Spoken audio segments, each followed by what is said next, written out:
Namaste. Welcome everyone for today's webinar on the Yoga, the Mahabharata, Inner Wisdom from India's Epic. Thank you everyone for joining. Please share in the chat where you're zooming in from. Hari Ayarji from Santa Maria. Glad to have you with us. I'm Ankur Patel, Director of Outreach for Hindu University of America. We have a little poll up. Let us know if this is your first HUA webinar, if you're a regular, if you've taken courses at HUA before. Now, let me introduce our featured speaker today, our faculty member, the amazing Sri Raghu Ananta Narayanan. Raghuji obtained his postgraduate degree in biomedical engineering from IIT in Chennai. He is a trained yoga expert, teacher, and coach in the lineage of Sri Tirumalai Krishnamacharya, often referred to as the father of modern yoga. Raghuji had the benefit of being trained directly by Krishnamacharya as well as his son Sri TKV Desikachar ji. So Raghuji's been amazing. He's wide studied. He's done a lot, but the core of Raghuji's approach to teaching yoga is based on the Krishnamacharya tradition. He has incorporated many aspects of experiential learning and introspection that make it both contemporary and accessible. Raghuji has co-founded several organizations. He serves on the board of different companies. And he's now engaged in mentoring a young and diverse group of sacred activists called Ritambara. I think that's where Sudaji and our other guests are from. So we'll introduce the rest of our speakers shortly. But Raghuji has been with Hindu University of America for years now. He's taught several courses.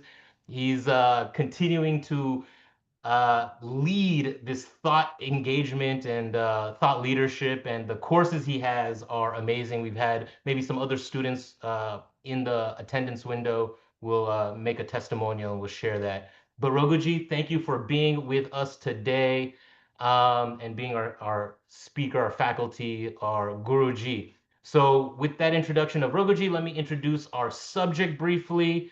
Um, and so, right, the inner wisdom from India's epic, this Mahabharata, and it's an amazing epic that can actually help us navigate the challenges of modern life with greater clarity, purpose, and inner strength. So, in this introductory webinar on the Yoga of the Mahabharata, we're going to introduce a transformative course that explores how the timeless stories and characters of India's grand epic offer profound spiritual insights and practical tools for self-discovery. So we're going to get into uncovering yogic wisdom that is embedded in the Mahabharata through some of the epic's dramatic arcs, moral dilemmas, so much rich symbolism. We'll explore the themes, at least briefly today in this webinar, on dharma and duty, karma, detachment, resilience, and inner transformation. So thank you all for attending today. This is going to be a great webinar with Raghuji leading the way. You can put your comments in the chat or your questions in the Q&A box, but please let us know where you're zooming in from, and we can give you a shout out shortly. But with that, let me hand it to Raghuji, who will get us started on today's webinar. Raghuji? Yeah, thank you, Ankur. That was a very interesting introduction. Yeah, and I'm hoping you're going to have a conversation with me, Ankur, because I'm not too happy just staring into this little box. I can see my face and the three of you. Yeah. So please ask me questions, and if anybody from the audience would like to ask questions, that'll be great. Yeah. So I'll just start off with a few reflections, and then please ask me questions. And yeah, I'd be happy if Sudha and Margadhavalli joined in. Yeah. So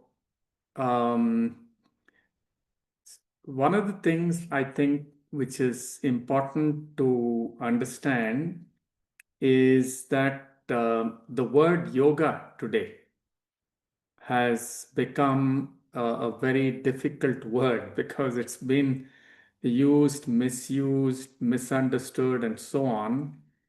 And when I'm referring to the word yoga, I'm referring to what has been said in the Yoga Sutras. And that is the authoritative text on yoga. And the Yoga Sutra covers a whole range of things. And for people who may not be familiar with it, there are 195 lines. Yeah, each sutra is about 7 words, and that's the whole of the Yoga Sutra. And it's best learned, obviously, through a sampradaya where the teacher explains each of these sutras to you and then links it up and so on. And that's what I learned from Krishnamacharya over the many years that I studied with him. So there are 3 parts to the Yoga Sutras. One part is called Bahiranga Yoga. Bahiranga Yoga refers to asana and pranayama mostly, and some parts of yama and some parts of niyama. Yama and niyama are the ethical practices and the interpersonal disciplines and so on. This is a small sliver of the Yoga Sutra. Maybe about 15 or 20 of the 195 sutras would be dealing with this. And then there is a whole chunk, which is almost 100 sutras, that talk about how a mind that is distracted and agitated can be helped to move into a state of focus, what is called ekagrata. Ekagrata is often translated as one-pointed mind. Basically, a mind that is convergent on something and can sustain attention over a period of time. And that's the bulk of yoga. And then you have this last 70, 80 sutras that talk about where a mind like this can be applied, what are the kind of extraordinary powers that get generated when you use this mind to focus on certain things, how do you transcend, and so on. So that's the whole of the Yoga Sutra. So where Mahabharata becomes extremely important and useful is in understanding this chunk of how a mind that is distracted transforms into a mind that is capable of sustained attentiveness. And when Krishnamacharya taught us, he would often refer back to many of these stories from Mahabharata and Ramayana.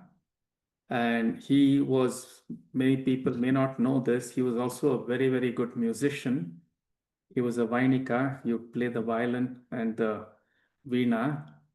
And so he would make a lot of comparisons with that, and dance and theater.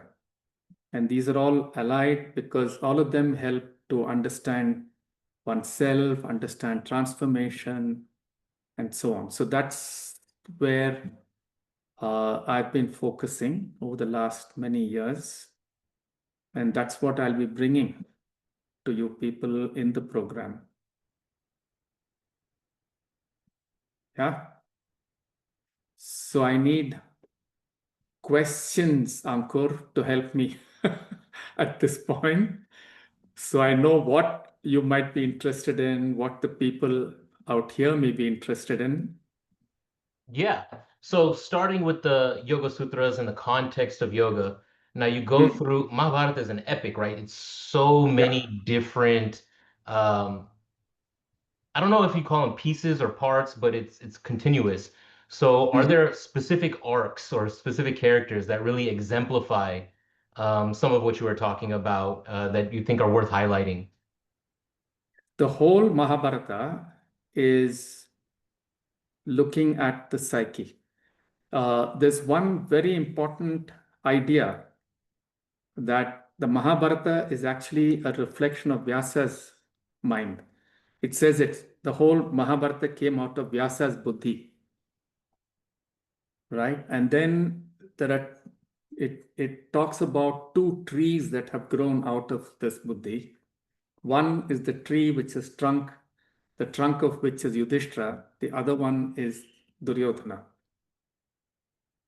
Yeah, and the roots of the Yudhishthira tree is Krishna, and the branches are the brothers and so on. And the other is Shakuni, I think, and whatever. Yeah, so the whole of the Mahabharata is actually talking about a human being's psyche. And one of the most important starting points of the Mahabharata is the story of the Samudra Manthan that is retold. Yeah. The Samudra Manthan story, just to remind you, is about the Devas and the Asuras. Now, those people, the Devas are people who are children of Aditi, which means an integrated, without division, is what Aditi means. And Diti means divided. So the children of the divided mind and the children of the integrated mind are fighting, which is parts of us, right? And then they're churning the whole ocean to discover the truth. And then they take the help of Vishnu. They have the Mandara, and then they take the help of Shiva and so on. And the churning goes on between the two. Yeah. And the Mahabharata illustrates this entire churn. And this churn is happening inside one's mind. So the Asuric forces are those times when my mind gets caught with self-centered motivations, and the Pandava mind is the Daivik mind. When I discover how to act from dharmic motivations and a dharmic core, right? So all the incidents in the Mahabharata reflect this, reflect the fundamental manthan over and over again in different contexts. Yeah, I mean, that's an interesting idea. I think we understand it, right? The Mahabharata is about the human psyche, but we often get caught up in the historicity of it, the specific anecdotes or the stories, and people get caught up in that, right? I think a lot of people do. And so what you do is look at that higher, deeper level and bring that out. So how do you help people get away from the historicity of it? When did it happen? Who did what exactly versus the actual meaning of the psyche? How does it apply to the psyche, and what is that deeper meaning of it? How do we get away from that historicity and get to the Yeah, depth of yeah. it? See, the historicity is also useful, Ankur, because we also need to know, especially today when so much of your academic focus is on dating something and proving whether this is whatever, all this kind of stuff. So it's got its relevance, but see where one has to look at for looking at how to understand the Mahabharata is also a very important person called Sutankar. Yeah, so Professor Sutankar is the one who, from the Bori Institute, how do you expand Bori? Bhandarkar Institute of Oriental Studies. Yeah, I think that's the name, Bhandarkar Institute, whatever. So he has compiled the most authoritative set of stories from the Mahabharata, and that's the official Mahabharata version that's coming out, right? He started the whole project because he was worried about this particular thing, about people coming and looking at the historicity. So he writes a very important paper where he says, if you look at the historicity, you'll probably go back to a fight between two, warring factions of some small uh, country in the Punjab, right? He says the other thing that people do with the Mahabharata is try to draw moral lessons. And he says you have to be very cautious of this because you're looking at a story which is probably 5,000 years old or something, and looking at it from today's mind. So he says that's not a right way of looking at it either. Then he goes on to expand on the meaning of the word Purana. And he said the word Purana actually means something that's ancient and yet something that's nascent. And he says that can only happen if you look at the Mahabharata as reflecting parts of your own psyche. and seeing how you can learn things through the insights you can gather from there. Yeah, and that's an important paper that he's written, and that's the line that we are taking. Yeah, and there's another important person also who's commented about the Mahabharata. This is a very important psychologist in India called Girindra Shekhar Bose. Yeah, he was the only other person in the psychoanalytical society other than Freud who got in without being analyzed by Freud. Yeah, and he used to have a running conversation with Freud saying, this is what you're saying, this is what the Indian uh, point of view is, and so on. And a very interesting set of discussions. And he has called the Mahabharata the most complete compendium of case studies you can ever find, which is a very interesting way of looking at it, right? So any conceivable human situation, you have a story, and the story will contrast people with similar capabilities. Yeah, most people will know Bhima, right? You Duryodhana, and both of them had the same teacher. They were all both great Gadadharis, and so on. And yet, one person would constantly use his capabilities only for self-centered motivations, and the other used it consistently for dharmic motivation. So both of them are me, both of them are my capabilities, and I have to make a choice. So that is what the Mahabharata exemplifies. What are these contrasting possibilities that arise from the same psyche? And what will help me anchor in dharma rather than get caught with adharma? Yeah. That line that you use, it's both ancient and nascent. That's the line that we're trying to Uh, take. And so na? Pura api navam. Purana, the Sanskrit declination is pura api navam. right. So taking that ancient and that nascent concept, so maybe we'll get into the course a little bit. And so how does the course actively bridge the gap between understanding ancient concepts, like we were talking about dharma, karma, yoga, and embodying them in contemporary challenges like decision making, relationships, work stress? None of these are old concepts. No? The concepts are absolutely fresh. Yeah. Yeah. Dharma is simply saying, how do I act in a way that helps me and you to flourish? How all of us can flourish, and how the beautiful, the environmental thing that you got behind your picture, how does the earth flourish simultaneously with us? No? That's all that the word dharma actually means. Right. So it's not a word that can ever be dated. Yeah. And we have to look at the stories, which is what we help people to do. We help people to read the stories and come back and say, where does it touch me? Where does it evoke me? Where does it provoke me? Now, what evokes me and provokes me has nothing to do with the story. It has something to do with me. So I then move away from the story into my own triggers and start looking at that. So if we are studying, let's say, the story of Yudhishthira, yeah, we might be drawn to some things he does. We might not be drawn to something he does. We'll have reactions to what he does, and so on. And then when you start looking at it carefully, you start understanding what is the nature of the Yudhishthira in me, right? And we contrast it with Bhishma, for example. And then you look at what is it that makes you be such a knowledgeable person who becomes rigid with everything you know.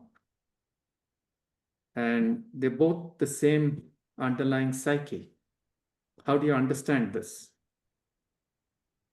Yeah, and that's an open dialogue. I don't know the answers necessarily, so each of us have to discover. So that's why it's exciting for me, Ankur, to come and do it again and again. Because every time I do this, I learn a lot. Yeah, let's talk about that a little bit in terms of how the course is set up and how you're saying each time you offer the course, you're having new conversations about people and how they're using it in their daily life. This is one of Yeah, the few courses where we don't record because the personal conversations are kept that way. And so I know each quarter you have a different group of folks bringing different issues and concerns, and you're having new conversations and applying it in a different way. We have that saying, every time you read the Bhagavad Gita, you can interpret it differently to your current situation. And so maybe, yeah. I don't know if we have other people who have taken the course before. If you have, maybe you can raise your hand in the chat window. I can unmute you and you can make a statement. And Patelji, I'm still not totally understanding your question. Maybe if you want to unmute, you can ask directly. But just Raghuji, before we get into some more questions, on that point of the course, right? You've had people with, like I was saying, the whole range of life issues, professional issues, health issues, and they come in and Yeah, you have deep conversations on a weekly basis with your whole class. And from what I understand, you change people's lives, right? And it's not just you, but it's I the think the so. context, it's the conversation, it's the classroom setting, and Yes. people are really That's the appreciative of joy of teaching this, Ankur. When you see, yeah, some people shift and change, and some of them are still in touch with me. Yeah, it's wonderful. Yeah. Great. N Patelji, maybe you want to Ji, introduce yourself with your name and then can ask your question? can you hear me, Ankuji? Yes. Okay. Hari Om. Hari My Om. question Hari is, Om.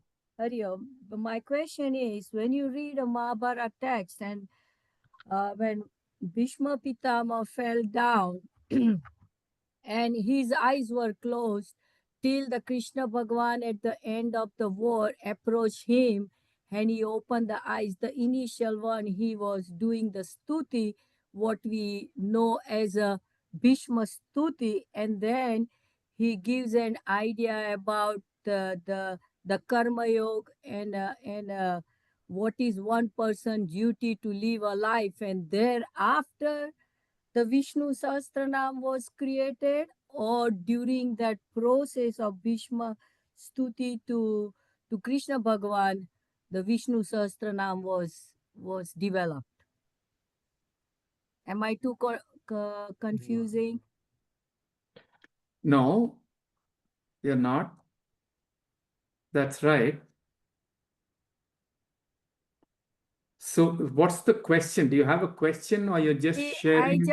I just wanted to know the how the Bhishma Pitama has uh, introduced all of us to the way of living a spiritual life, the yogic life, was in the beginning of the Santi Parva or at the end of the Santi Parva before he left this earth.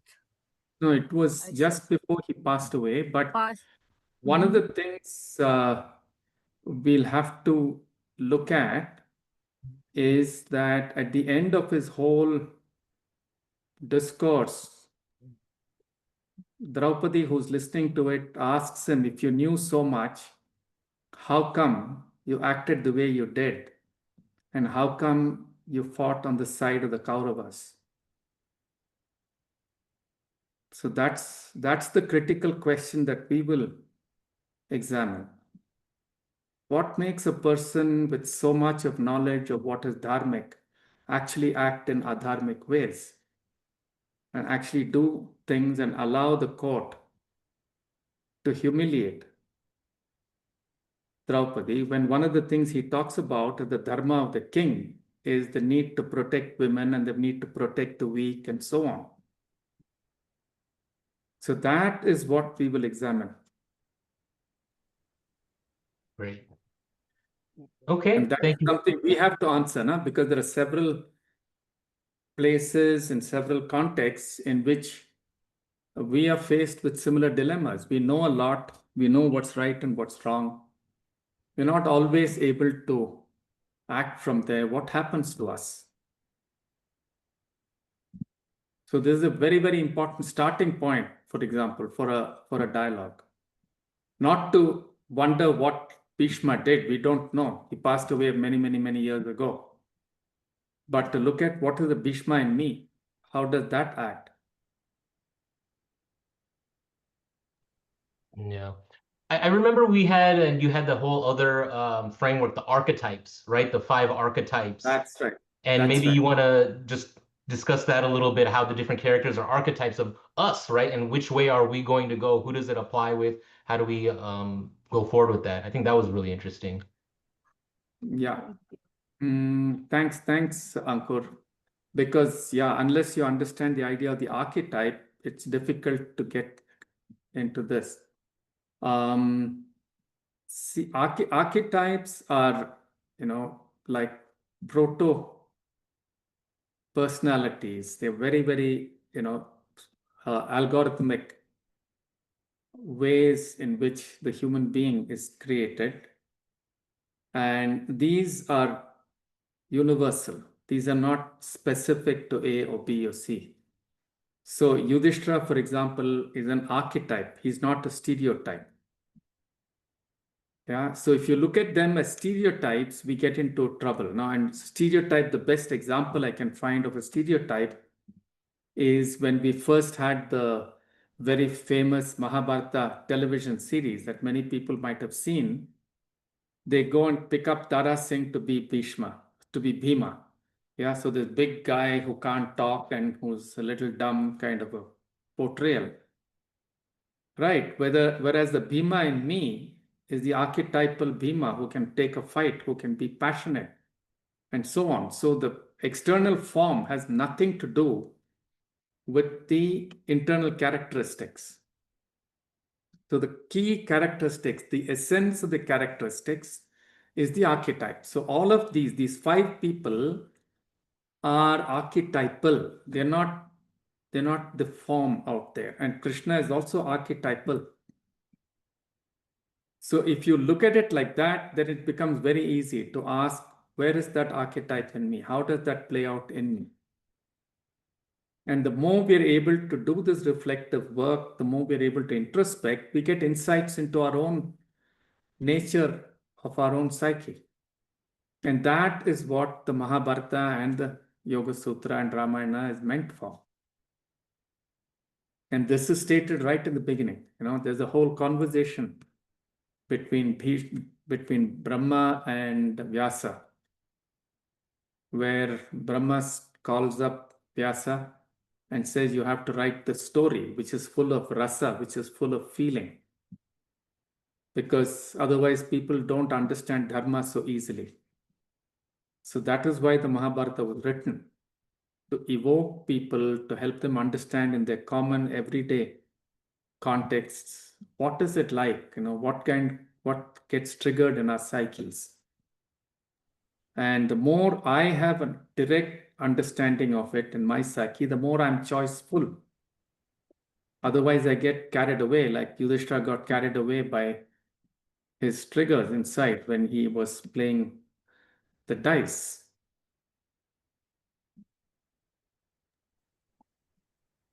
Yeah, so it's important. Thanks for reminding me of this, Ankur. Yeah, no, that was great.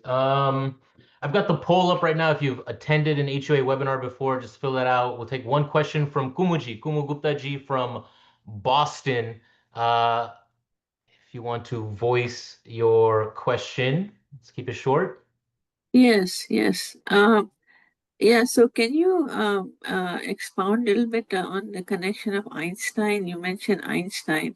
What did he have to say? How did he come? I mean, how did that happen? And who was he telling this to? That is question one. The second question goes to your introduction, something about your guru. He's the guru of modern yoga. If you can talk more about that a little bit, please. Thank you. I don't get the thing about Einstein. Did I say anything about Einstein? Or Freud. Maybe you were talking about Freud. Oh, I was talking about Freud. Kumuji, right? Freud, not Einstein. Yeah, I didn't sorry, I talk got about confused. Yes. Einstein. No. Yeah, Freud. Yeah, Freud is fine. Yeah. Yeah, but what did I say about Freud? Can you just remind me? That was about he was he was giving psychological analysis to people who joined that group or the consortium or whatever it was, except for the other person that you mentioned. There was only two people who didn't have to be Oh, analyzed by Jung, Freud. Carl Jung versus this and all that. Okay. I don't really remember what I said. Huh? It must have been in a certain context. But one of the things is that, we're not going to use external frameworks at all to look at any of the stuff that's going on in the mind. That's not what yoga does. Yoga is completely opposed to any labeling from the outside. So, if you look at psychology from the yogic point of view, we would say Freud is not the way to go. We would oppose Freud because he generalizes from a few examples, and that doesn't help me understand my psyche. Yeah, it might help a psychologist to prescribe things to other people, but it doesn't help me. So there's a big difference between introspection in the yogic way and psychology in the West, though both of them deal with the psyche. But there's a huge difference in the approach. One is an outside-in approach. The other one is helping each person go inward. Great. Yeah, that was in context of thank you, As far Arjun. as Krishnamacharya is concerned, there's tomes that's been written about him. See, all the great teachers that you have today, B.K. Iyengar, Patabi Joyce, Deshikachar, all of them studied with Krishnamacharya. And he's generally considered the father of modern yoga. Yeah. Hariyar are just right. Yeah. Girindra Thank you, Shekhar Hari. Bose. Yeah, I mentioned Freud along with Girishwar Bose. Yeah. Girindra Shekhar Bose. Yeah. Right. Yeah, and again, let's just put a point on that archetype, on the psyche, on how one example doesn't create the archetype, but like you're saying, they can be used to treat. But what we're doing is getting deeper into the archetypal and then applying it to everyone who's taking the course to then self-reflect. How does it impact me, or how does it reflect my own thoughts, and how can I use the Mahabharata and the stories to take that next step? I'm getting that kind of right, right? Yeah, you're getting that right because the contexts in the Mahabharata are universal. All of us face these issues. We face it all the time, yeah? And we have to make choices between two things that seem right, two things that seem wrong, various pulls and pushes from within us. We have to understand it.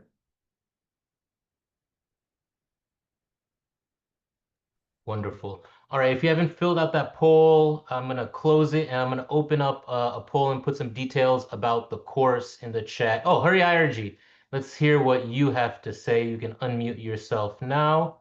Kumuji, thank you as always being on. Hari IRG. Namaskar, can you hear me?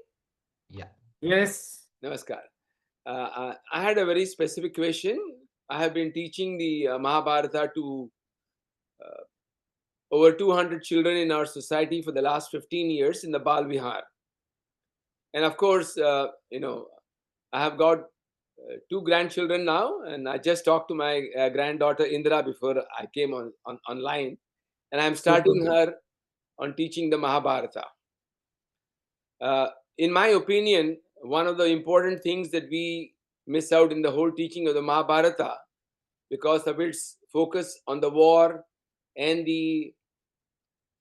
Arjuna and Krishna and the Bhagavad Gita, we forget that in our life, particularly a person like me at 82, in the last chapter of my life, the most important chapter in the Mahabharata is the last chapter, when Yudhishthira is alone with a dog on the way to being invited to in the chariot to go to Vaikunta. So I'm going to start teaching the Mahabharata to my granddaughter from tomorrow. And I want to know what would be your recommendation, how to package the Mahabharata to make a child understand it and yet focus on the more important aspects of human value and the importance of dharma. Thank you. I'm glad that you're doing this, Hare. See, when I'm teaching young people, no, there are two things that I follow as broad principles. One, I just tell them the story with as much of my own curiosity and interest in the story as I can bring to it.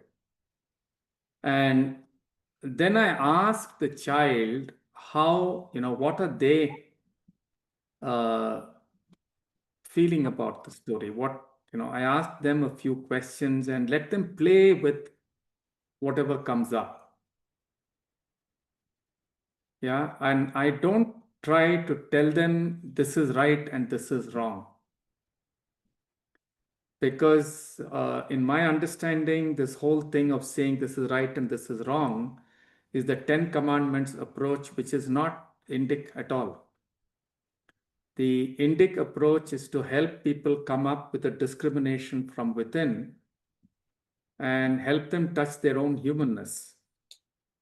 So I just have conversations. I have a grandson too, and yeah, he comes up with very interesting questions every now and again. So I just have a chat with him about the questions and let him explore. But the story itself, if it is told well, because all that, most of my studying of the Mahabharata has come because in our family, and I'm very lucky I was part of a joint family, was because we had some very great storytellers coming home and telling us the stories. I don't know if anybody would remember there was a person called Sushila Achutaraman. She was a very good Katha Kalakshepam expert, and she would come almost every week and tell us stories, and they were so beautiful. They're so vivid in my mind. My grandfather himself was a great storyteller. So those stories have remained in my mind, and every time something happens and I need to think about, what's the right thing to do, these stories come up. And they help me to find ways of navigating life. But an outside in moralizing is completely non-Indian. And by the way, the whole of the, what are the stories called? Yeah. Aesop's fables were all taken from India, largely from Katha Sarit Sagara or the Panchatantra. And Aesop killed the story by giving a moral of the story at the end of the story. Never in Indian storytelling is any moral given. There is no relating of the Panchatantra, which at the end of it said this is the moral of the story. Because the power of the story is that it will help you to look through and understand. Yeah. And some of the conversations that Yudhishthira has on his way up when his brothers fall away, they are brilliant conversations. I would just relate them and maybe share what I feel about them. Thank you But so much. I would not try and say this is right and this is wrong. Thank you for your comments. I just wanted to take a minute more and give you my feedback on the type of teaching we have been doing in our town for the last 30 years. One is, of course, to put the perspective of the Mahabharata in a very different way, in the sense that when we talk about the story, the focus is on the warrior characters like Arjuna and Karna and Bhishma. One of the efforts that I have made in teaching the children is that in our dharma, there is no right and wrong. It is dharma that dictates your actions. Perspective of right and wrong is an individual perspective. Dharma Perfect. encompasses all perspectives and gives the individual the flexibility of his interpretation of right and wrong. That is why in our Advaita philosophy, we believe that after 80, we reach into a land called Swadharma after having gone through life with all its experiences. But notwithstanding that, to be able to make, not to draw the distinction between bad Kauravas and good Pandavas, there are good Kauravas and bad Pandavas, and bad Pandavas and good Kauravas. In every society, every group and every person has in him a Kapurush and a Mahapurush. And that needs to be brought out, I think, in the essential teachings of the Mahabharata. Thank you so much. Well, thank you, Hariji. Good luck, and we look forward to hearing more about how your teaching is going. And maybe if you want, you can enroll in this course and get engaged with Raghuji directly. I'm launching a poll. If you're interested in this course, let us know. If you're interested in a certificate program or a degree at HUA, this course will be counted towards the certificate program in Hindu Studies. It's a part of that program. So that will apply there. It's a $200 course. It's 1 credit hour. You get onto our HUA learning management system. You get your own @hua.edu email address. You log in. You have readings and videos and whatever context assignments Raghuji is giving. It'll be easily accessible. If you've taken a course at HUA, you know our learning management system is very nice. So please do consider, take a look at that. Let us know in the poll. But just off of that last question, Hariji, very nice. And that last part about morality, right? So we have Major Ravi Kanaji. Oh, Raviji, glad to have you on. And he's saying, Professor Raghuji, you mentioned that it may not be the right thing to draw moral lessons from Mahabharata as the context was different, getting the layers of the morality, right? So if that is the case, how can it still remain relevant, right? We've been talking about the Very, human very characteristics simple. and the needs are the same. And then the Yeah, second yeah. half of his question is, or is it that contradictions of human mind and thought reflected, there is something here to stay, and hence we have to fall back upon the Mahabharata to orient ourselves every time? Um, I don't know if it's the Major Ravi, I know. Uh, yeah, if it is in any case, see, Raviji, it's like this, na? The Mahabharata as a story out there is not what we focus on. We focus on the Mahabharata. The moment you listen to a story, the pictures that get created are my own. Yeah, there is no Bhima out there. There's a Bhima that I create from my mind, and so on. So the entire story is actually enacted in my mind when I listen to it. Yeah, now you take the famous thing of Draupadi's Vastrabharanam. Yeah, if I really go into that story and I ask myself, if I become Draupadi, what happened to me in that context? If I become Yudhishthira in that same place, what happened to me? What happened to me as Bhishma sitting out there? And then we get very, very interesting possible ways of looking at the same scene. And if we delve within each of that, we find that, we react like that's in different contexts. So the moment I do that, I'm not talking about Mahabharata that happened 5,000 years ago. I'm talking about Mahabharata that's happening in my mind today. And there will be parallels of similar situations in my life and so on. So then I start reflecting within. And I can draw lessons for myself saying this is the right action, this is dharmic, this is not. And like I said before, now dharma simply means an action that makes me, my immediate context, and the world flourish simultaneously. So I can ask myself, is my action dharmic? Yeah. Yeah. Yes, Raviji? Thank you, Professor Raghu. I'm your same old disciple, Major Ravi, that you Hi. know. So, what I understand from what you just mentioned is that there is no absolute that we are seeking actually. No. it is a constant conflict that we keep, we try to wriggle out of every now and then through our entire journey in life. And the wriggling out uh, every time has to be towards the dharmic side. I would use the word navigate, Raviji. Navigate. Yes, yes, You have to navigate. At precisely. every Yeah. point, there'll be a crossroads. There'll be a question of, taking an action and making a choice. But And every that time is I where, navigate, yeah, yeah, and that is where karma and dharma get linked. Nah?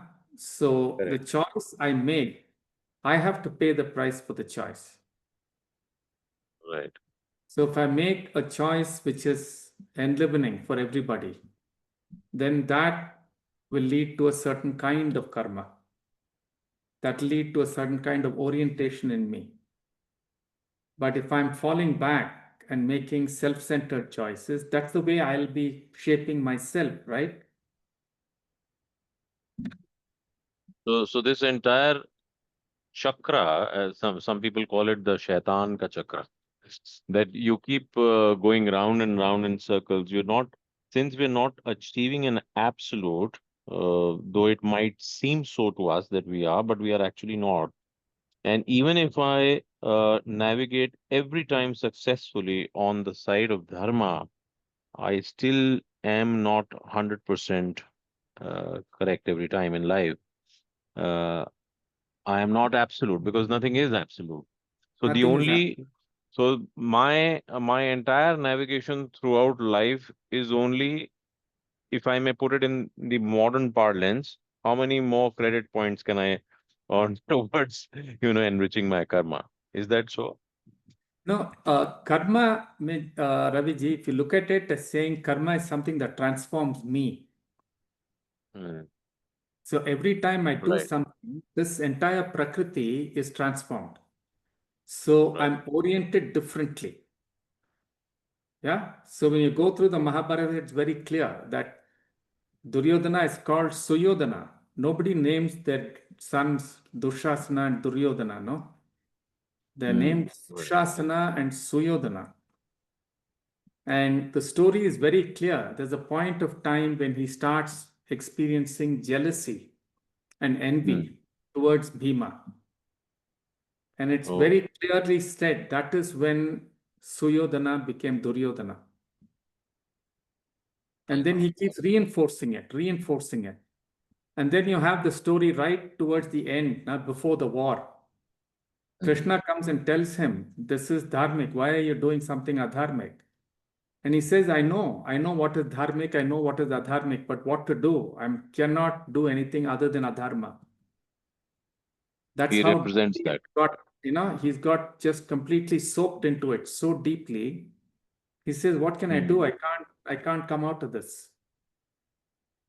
See, so every action has its consequence.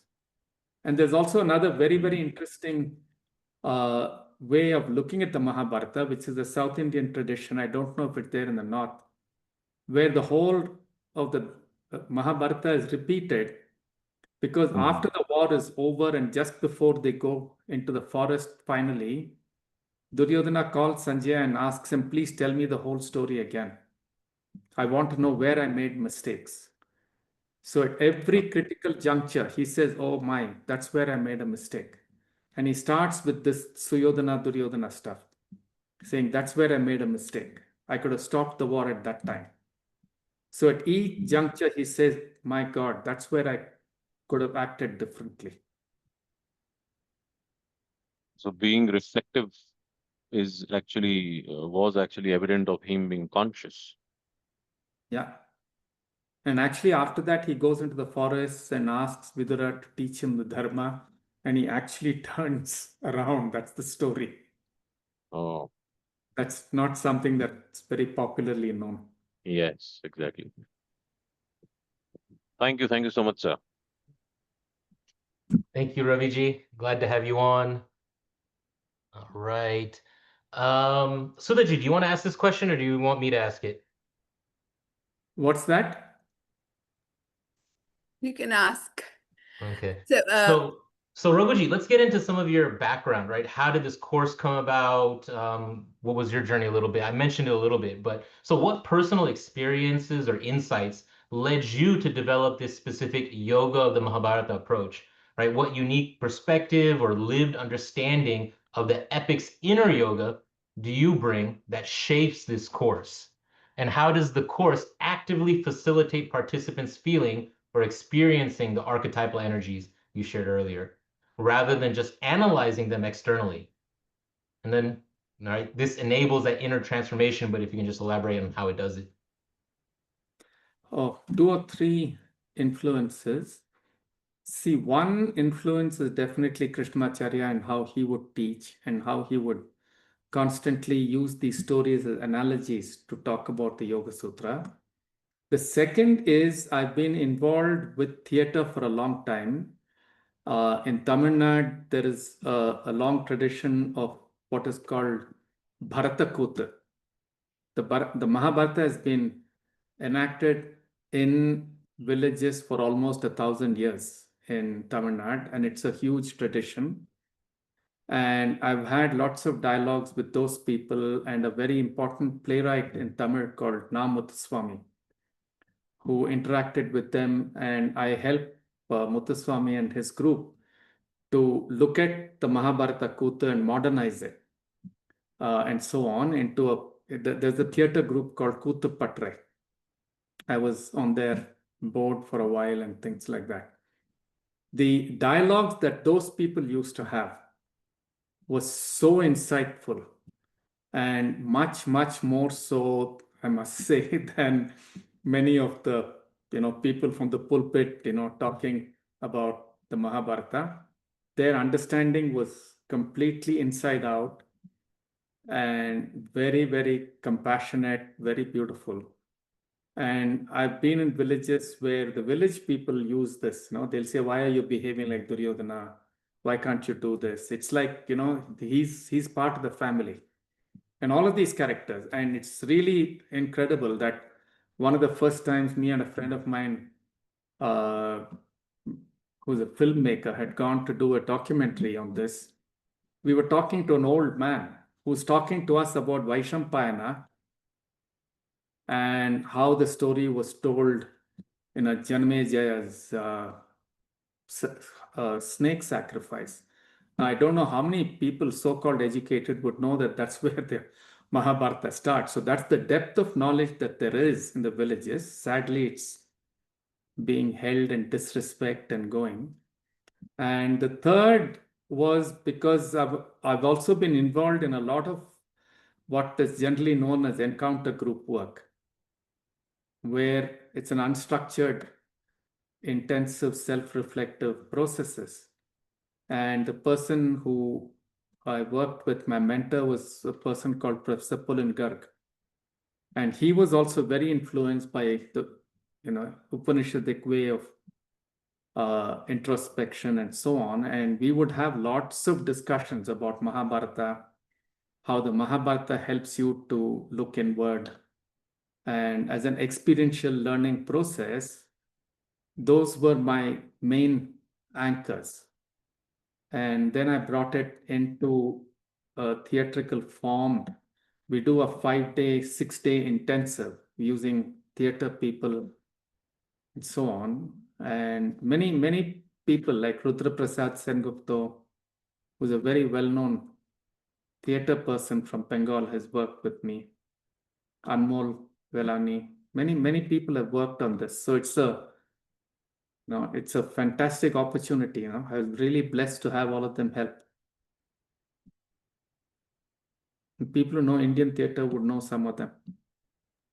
Very cool. Definitely, maybe that's something else we should do at Hindu University of America, some of this theater to bring it to the mainstream and connect with that. That's a really nice set of experiences. And so the second half of that is how does a course actively facilitate participants feeling or experiencing the archetypal energies? So what do you do in the course that actually brings it out?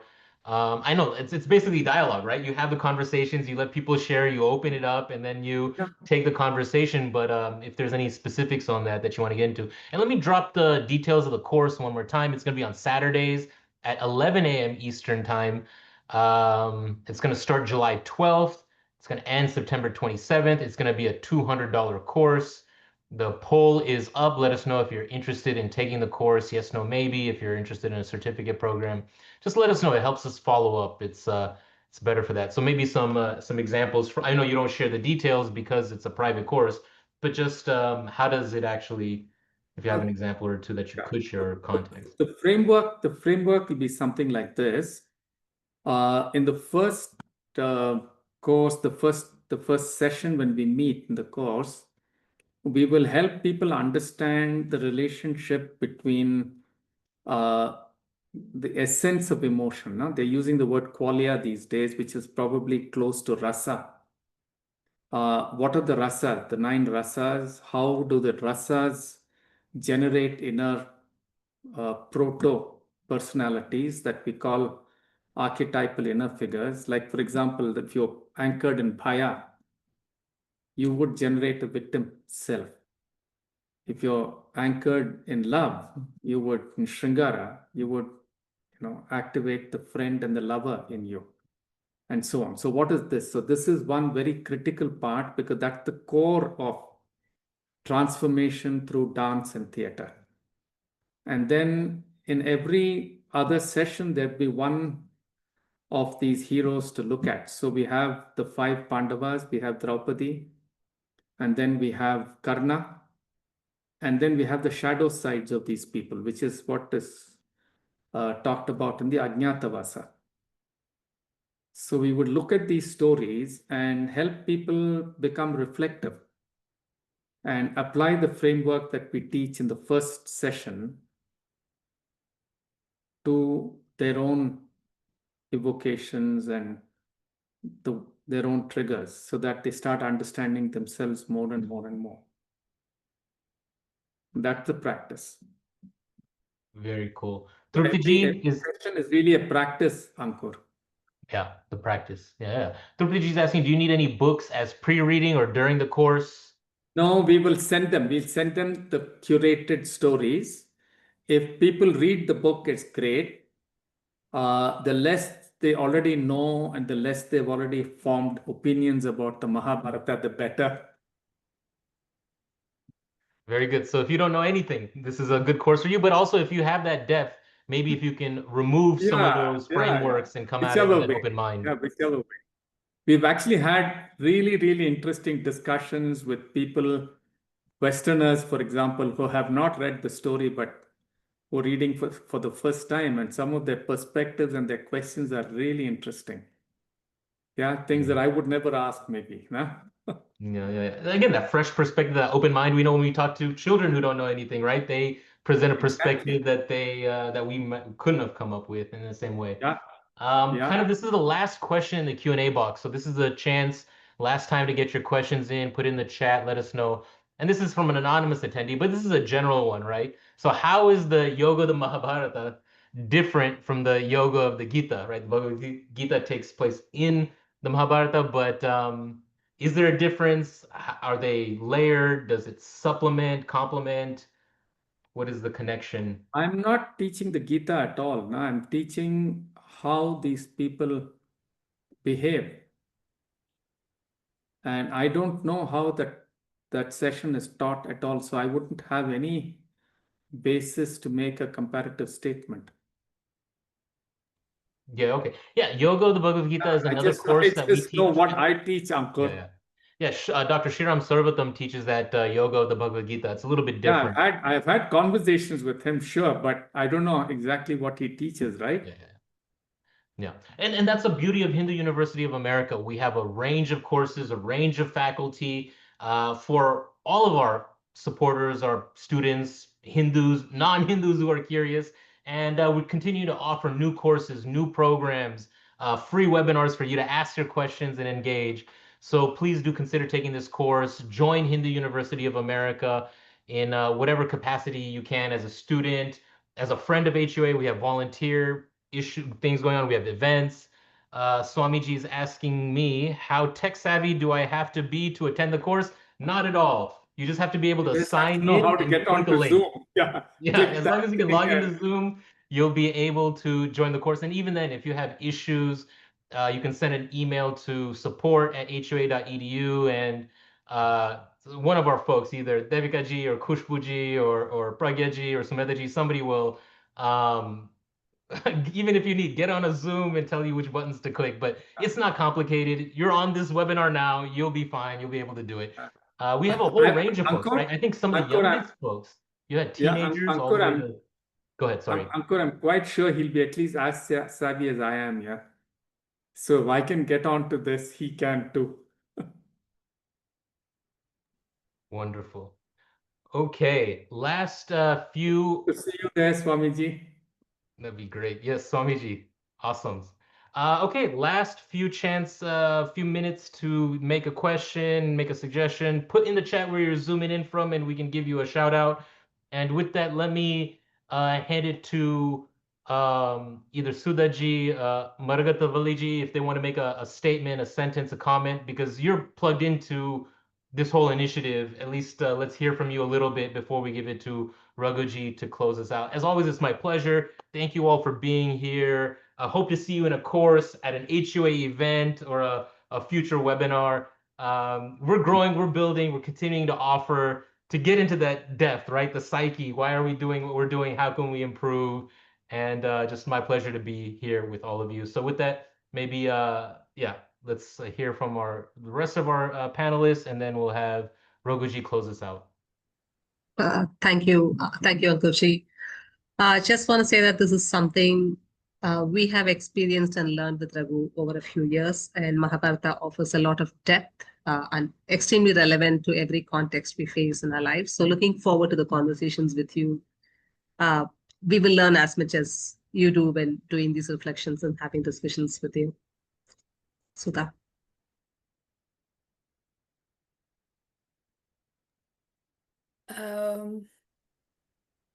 Thank you.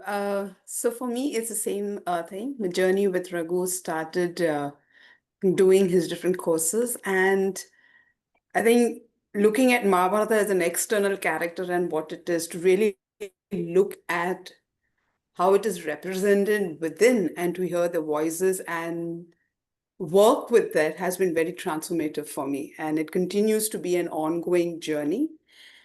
And it is helping me to be a little bit more humane and compassionate towards myself and loving myself despite what it is.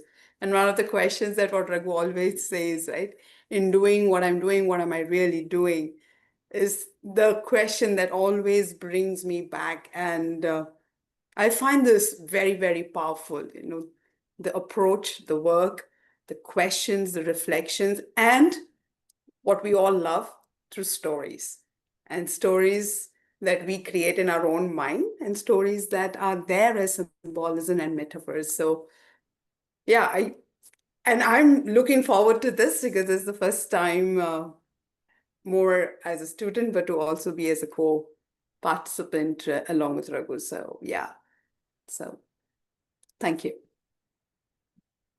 Ankur, just to answer Swamiji, the first session we record because there is not much of a personal thing there. And then last time, I think some people wanted the recording done. And there was some discussion they had with Sumedha ji, and you could check with Sumedha ji whether they finally did the recordings or not. But we definitely don't publish it into the rest of the system or whatever, because I think this kind of a course, it's better to keep it within the group. Yeah, great. I'll follow up and just clarify and let you and your team know. But wonderful. Swamiji, looking forward to you joining the course. Raghuji, to you to close us out.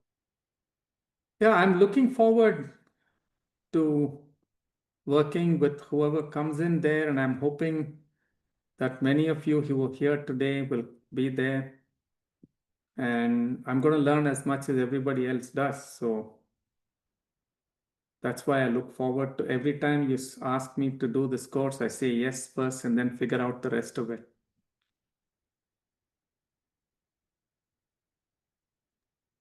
Okay.